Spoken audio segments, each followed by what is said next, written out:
All right, so 5.3 is called trigonometric functions, but we are going to focus on sine and cosine now.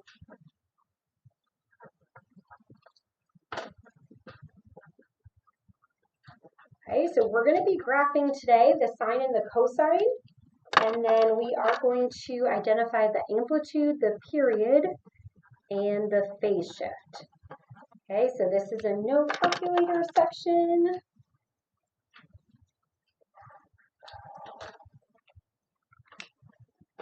And sine and cosine are both periodic functions. That just means they repeat every period. We know that the parent functions are going to have the period of 2 pi. So that means they repeat their values in intervals of 2 pi.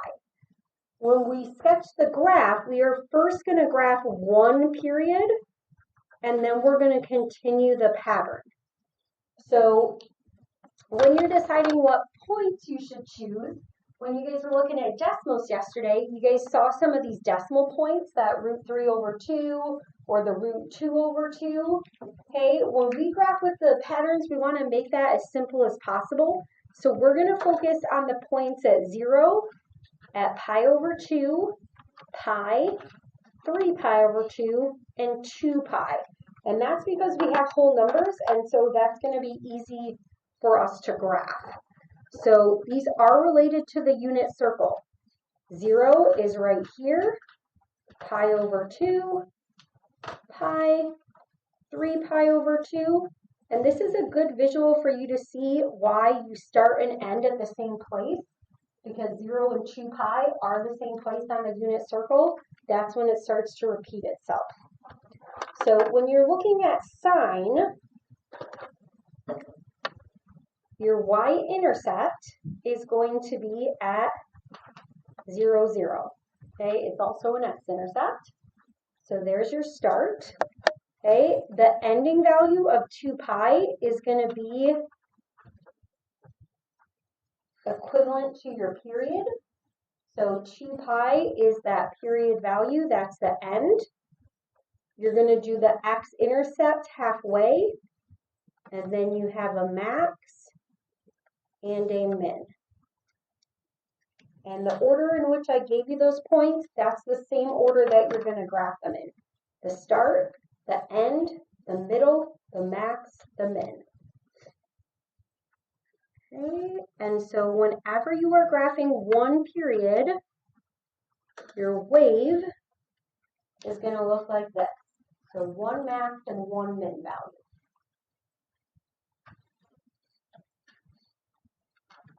Okay, the sine and the cosine, if you were to do a shift, they would look the exact same.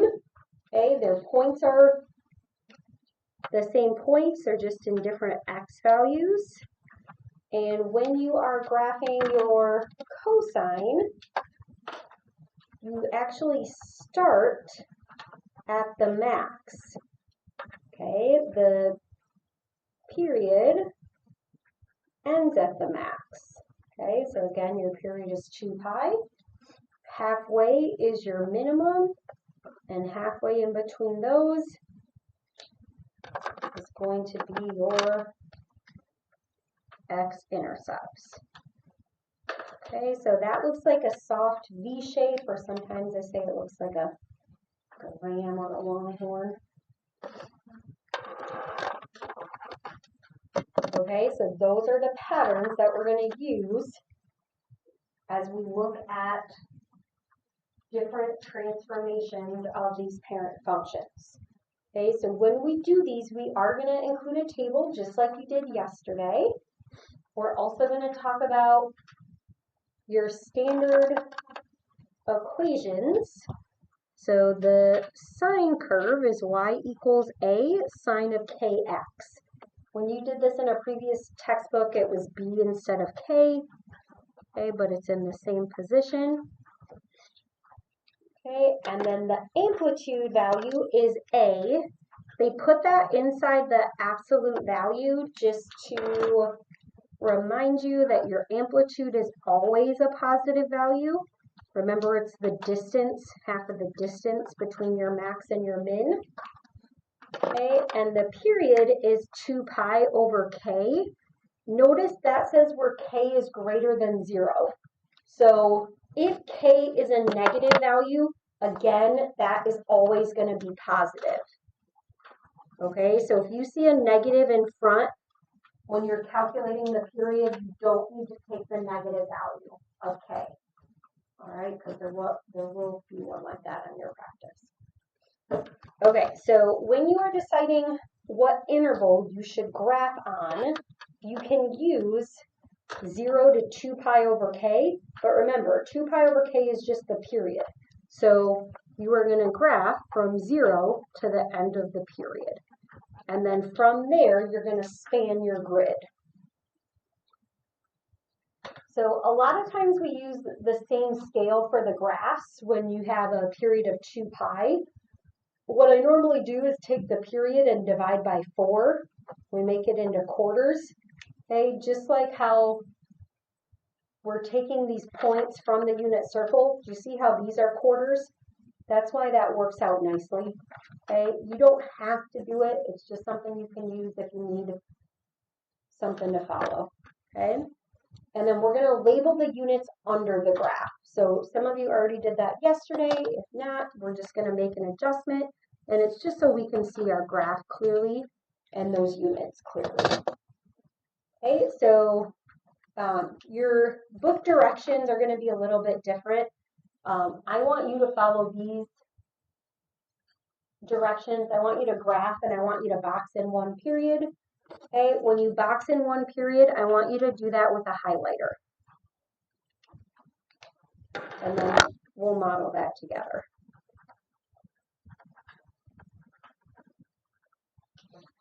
Okay, and when they tell you just to graph, you don't have to find the period, but we're going to talk about what the period value is. So you have y equals 5 plus the cosine of x.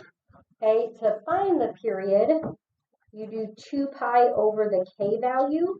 You can see here that your k value is going to be 1. Okay, your a value is also 1. So the period is going to be 2 pi for this.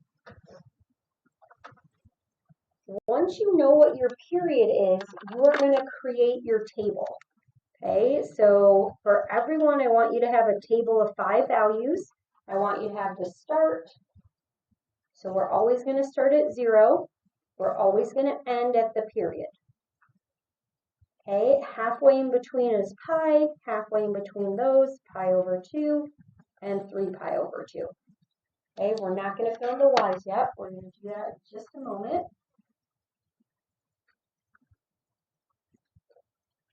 Okay, so this is the graph of cosine is shifted. So you have the a value that's 1, but you also have this plus 5. Okay, this 5 is going to move the graph where? 5 units up, yep.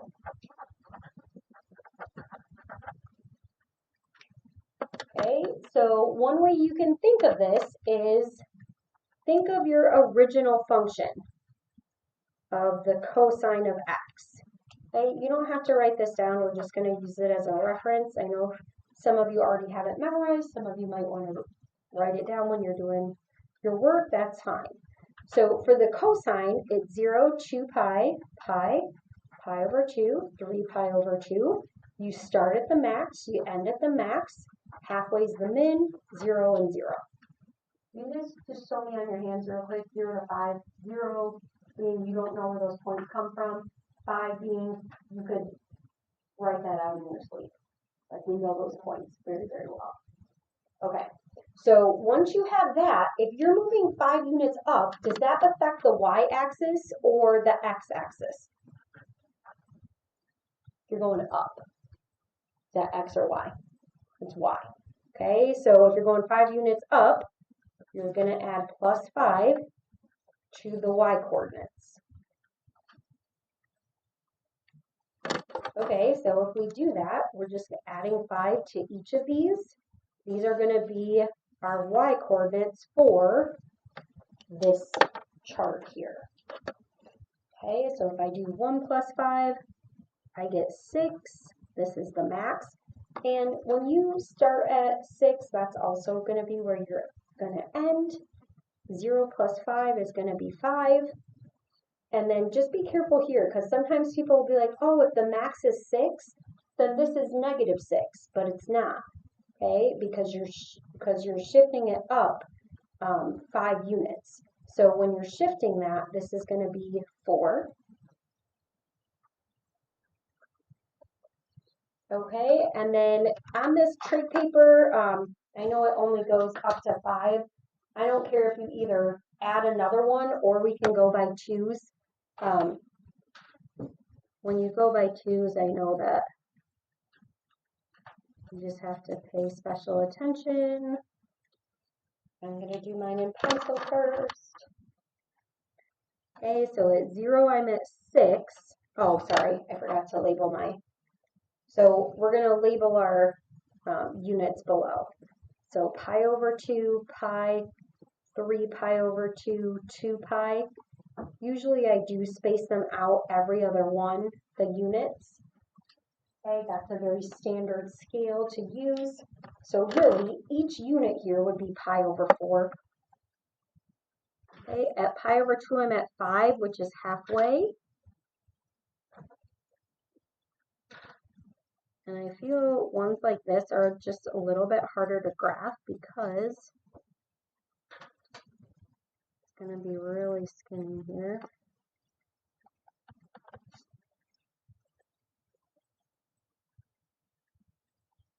And then one thing to be mindful of is don't put your arrow going up here because it's not going to go up.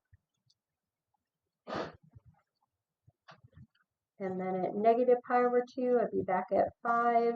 And then it's going to this point here.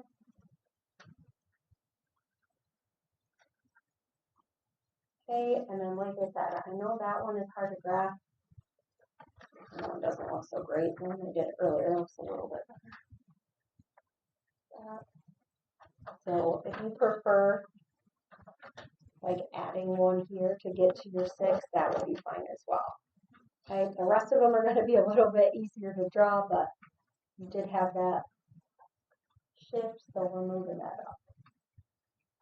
up. Okay, now for B, we have y equals 3 plus 3 sine of x.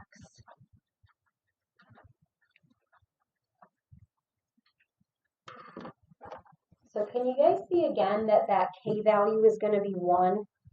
If your k value is 1, what is the period going to be? 2 pi. Okay. And then your a value is 3. This is your a value. So there are 2 things happening here. The graph is going to be shifted 3 units up. And do you guys know what this 3 on the outside does to the graph?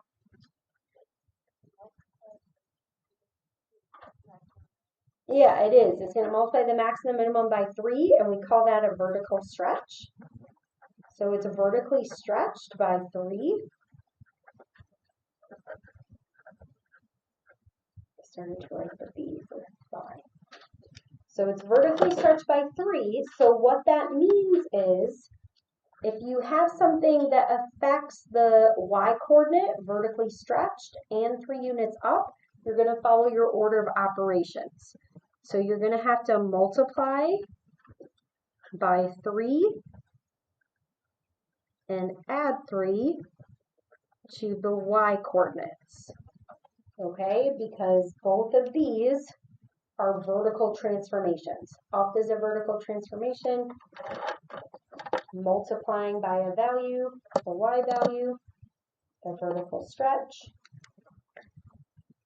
Okay, so there's nothing affecting the x, which means you're still going to start at 0, going to end at 2 pi, pi in the middle, pi over 2, 3 pi over 2.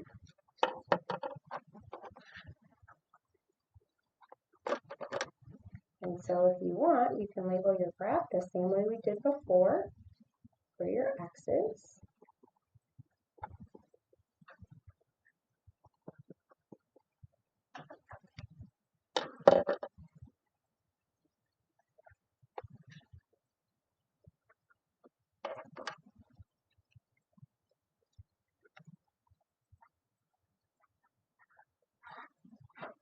Okay, and I'm going to give you a couple of ways that you can think about how to fill in the chart. So the first way is with your sign, 0, 2 pi, pi, pi over 2, 3 pi over 2, start at 0, end at 0, 0, max, min. Okay, you can multiply by 3 and then add 3. You have to follow the order of operations, so you have to multiply before you add. Okay, so 3 times 0 is 0, 0 plus 3, 3. 1 times 3 is 3, 3 plus 3 is 6. Okay, so you can keep doing that, and anytime it's 0, okay, it's going to be the same thing. You start at 3, you end at 3, halfway is 3. Okay, and then for -1, you get -3 plus 3, which would be 0. All right, so this is your max. This is going to be your min. Okay, and if you were unsure about any of that, another thing you could do is you could just evaluate by plugging those values in to the function. So if you're filling out a table, if your x is 0, all you have to do is y equals 3 plus 3 times the sign of 0. How do you know what the sign of 0 is? Where can you find it? What's the sign of 0? 0. Where can you find that? Yeah, your unit circle. So this is just 3 times 0 plus 3. That's how you get 3. And then you could do the same thing with pi over 2. We know the sign of pi over 2? Girl? You're the one? Right? Okay, so it would be 3 times 1 plus 3. So that would be 6. Okay? All right, so again, we will go by Q's.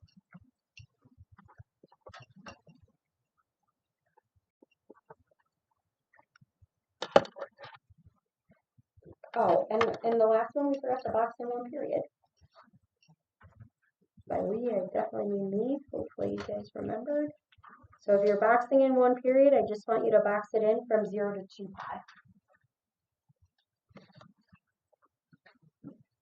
Okay, and then at 0, I'm at 3. So if this is 2, 3 is halfway. At pi over 2, I have 6. At pi, I have 3. 0 is my min. And then 2 pi, I'm at 3 again. So like I said, this one's going to be easier to graph. If you find like you're a little bit shaky with these, I do recommend just doing this curve first. And then you can curve these 3 together. You could put your arrow going up there because it is going to go up to another one. And if here you went up in the next one, you're going to go down to your minimum value. Okay, because it's the maximum, the middle, the minimum, the middle. And so I'm going to connect that with a curve. Okay, and then again, you are just going to box in your period.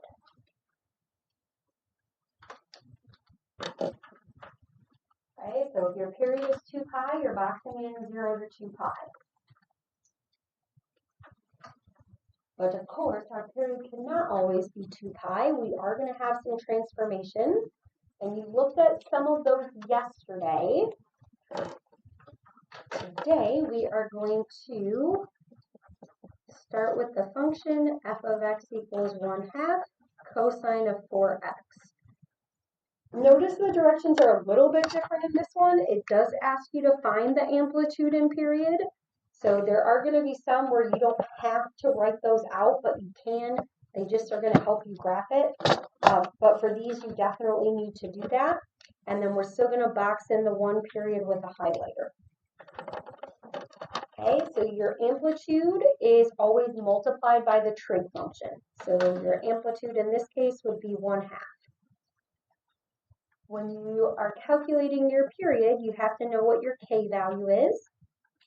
The k is always in front of your x, so your period is 2 pi divided by 4, and that's going to reduce to pi over 2.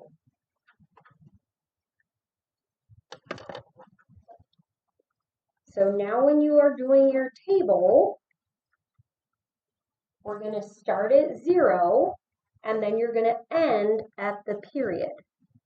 Okay, so you're going to end at pi over 2.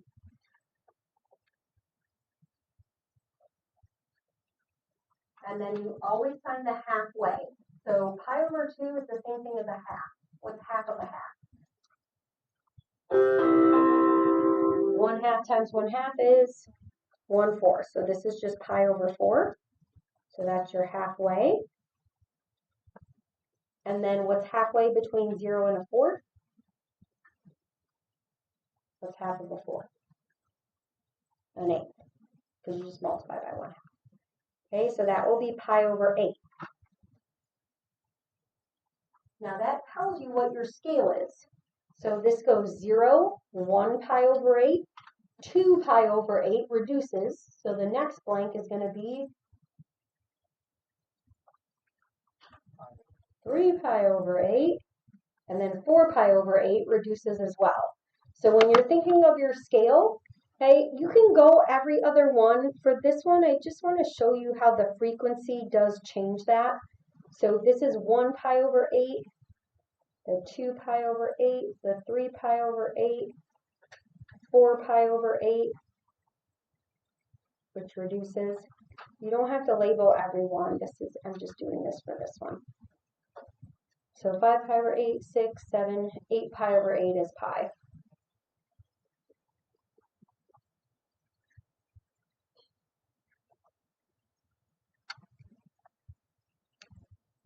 Okay, and when you're doing this on yours, yes, it is okay if you spread it out. I just want you to see that when you do change the period, you have more of a frequency.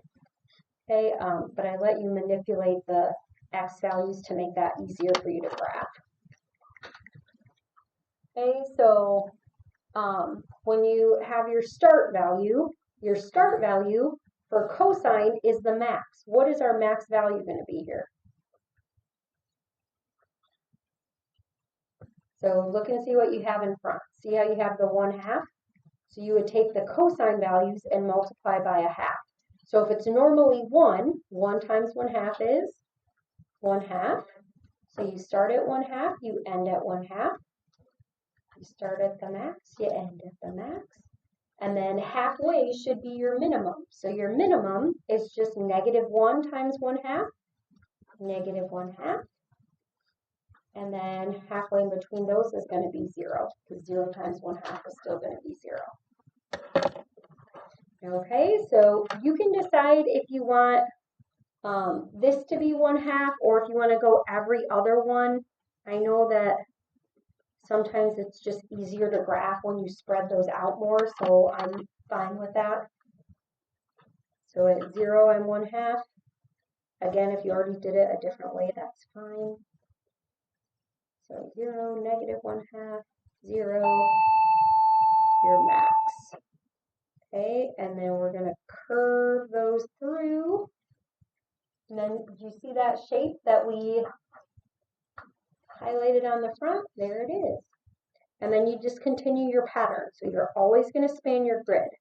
So if you're at your max, now you're at the halfway, then you're going to go to your min, halfway, max. And again, just don't put your arrow going up here. It's not going up, it's going to curve back around. And then we're going to do halfway, our min.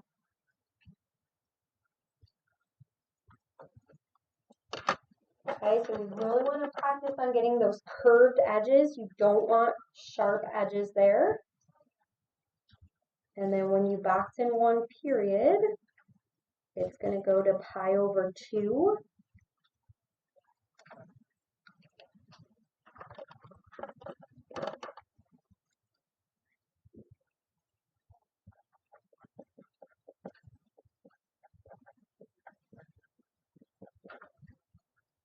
Okay, and let's see if we can find our amplitude and period for part B.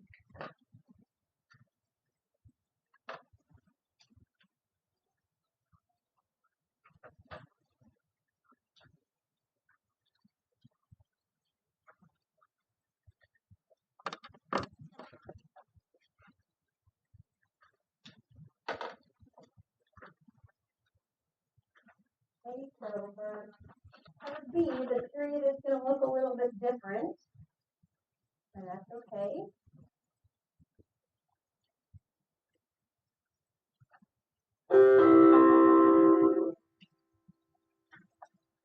So remember, your amplitude should always be positive. So even though there's a negative in front, it's just going to be 3 as your amplitude. Because remember, amplitude's the distance. Okay, it's half of the distance between your max and your min. Your period is 2 pi divided by, what's your k value? Pi. So those cancel, and your period is just going to be 2.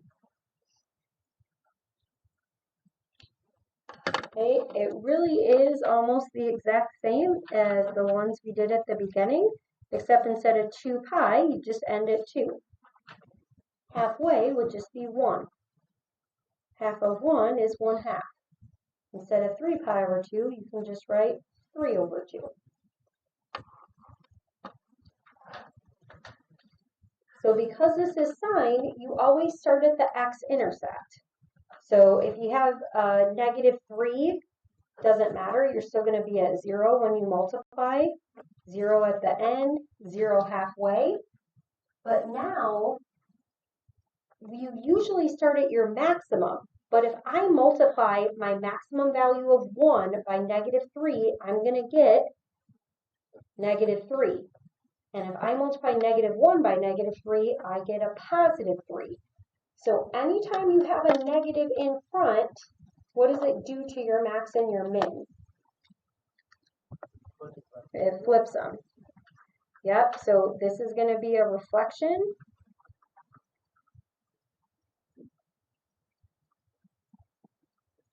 And that flips the order of the max and the min value.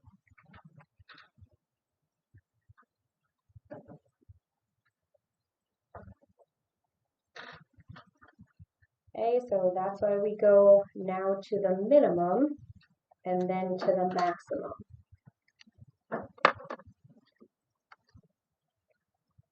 Okay, and so we can do the 1/2, the 1, the 3 over 2, the 2.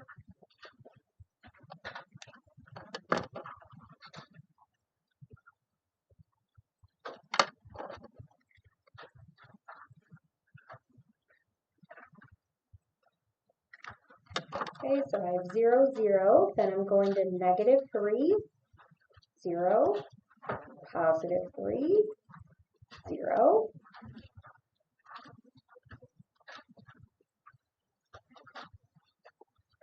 And then I want you to continue that pattern. And then we're going to highlight 1 period.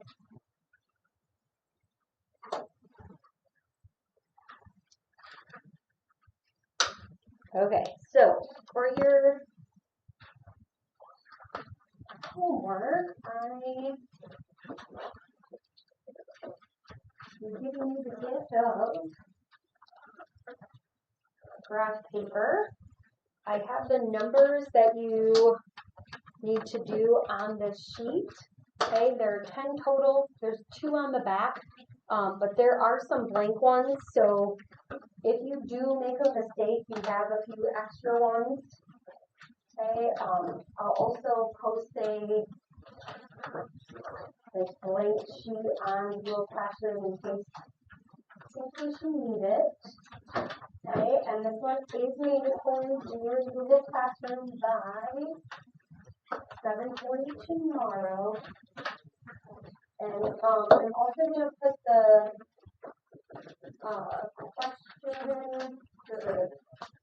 questions up on the board for you. And this is on page 396. So the 5.3 got cut off. Okay, this is on page 396. So you don't have to write these down because they're on there, but 3, 5, 7, 10, 14, 21 through 25.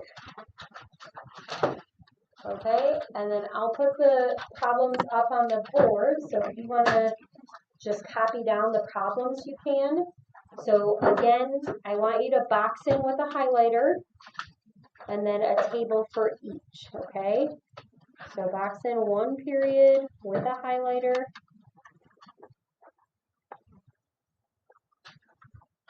And table with 5 values for each one. And if you would like to put that on a separate sheet of paper, that is fine. Okay, so I'll put those up in case you want to just write down all the problems right away.